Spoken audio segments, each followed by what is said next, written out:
அந்த பொண்ணு ஒரு புதர் பின்னாடி போய் மறைஞ்சு நின்றுட்டு இருந்தது. அப்போ வந்துட்டாங்க. ஏன் புதர் பின்னாடி போகணும் யோசிச்சு பாருங்க. உடனே போலீஸ் எல்லா இடத்துலயும் லைட் போடும். போலீஸ் தெருவுகளுக்கு போடுவாங்களா, புதருக்கு லைட் போடுவாங்களா? நான் ஒரு நியாயமான குடிமகனா கேட்கிறேன். கட்சி கிச்சியில விட்டுருக்கேன். விளாத்திக்குளத்துல +2 மாணவி பாலியல் வன்முறை செய்து கொல்லப்பட்டிருக்காங்க. அத பிரஸ் மீட்ல பேசிய SV சேகரல் என்ன சொல்லியிருக்காரு தெரியுமா உங்களுக்கு?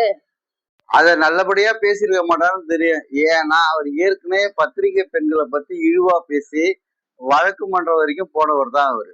நீங்க சொன்னது கரெக்ட் தான். அவரு அந்த பெண்ணுக்கு ஆதரவா பேசுவாருன்னு பார்த்தா, இரவு நேரத்துல அந்த பொண்ணு எந்த பாதுகாப்பும் இல்லாம எதுக்கு அந்த புதருக்குள்ள போகணும்? போலீஸ்காரங்க என்ன லைட் வச்சு தருவாங்களா? போலீஸ்காருக்கு அதான் வேலையான்ற மாதிரி அவர் கேக்குறாரு. சொன்னது சரிதான். இந்த மாதிரியான விஷயங்கள்ல இவர் மூக்க நுழைச்சு இது மாதிரி கருத்து சொல்றது அந்த பெண் வீட்டுக்காருக்கு அந்த குழந்தைய பறி கொடுத்த மனசு எப்படி பதிக்கும்? அவங்க இன்னைக்கு ஒரு குழந்தைய பறி கொடுத்துருக்காங்க. இந்த மாதிரி அவர் பாலியல் பார்த்த ஒரு குற்றவாளி, ஒரு அக்யூஸ்ட், அவன் ஒரு வண்டியை திருட்டு வந்திருக்கான். போலீஸ்காரன் அவங்கள பிடிக்கிறதுக்கு துப்பு கிடையாது.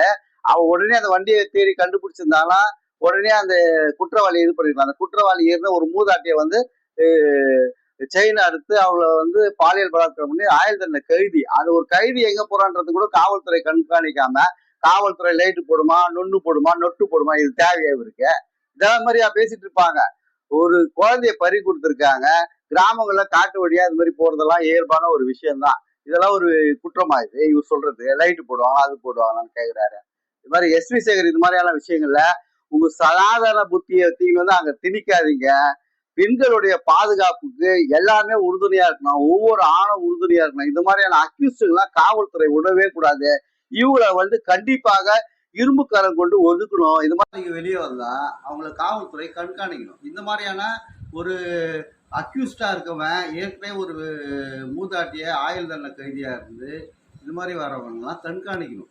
காவல்துறை உடனே ஸ்டெப் எடுக்கணும் இந்த மாதிரியான விஷயங்கள்ல. ஏன்னா இவ்வளோ தாமதமாக ஒருத்தவங்க ரோட்டில் நிற்று சாலை மறியல் பண்ணி போராட்டம் பண்ண உடனே தான் அந்த வழக்கை நீங்கள் துணிகரமாக எடுக்க சொல்லலாம்.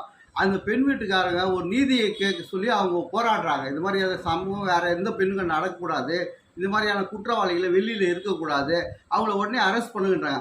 அந்த பெண் வீட்டாருடைய மனம் மாதிரி பதிக்க இது மாதிரியான கிண்டலும் கேலியமாக பேசுறதுக்கு இது மாதிரி சினிமாவா ஷூட்டிங்காக இது SV சேகருக்கு இது மாதிரியெல்லாம் பேசக்கூடாது. வன்மையாக கண்டிக்கிறோம் SV சேகரை.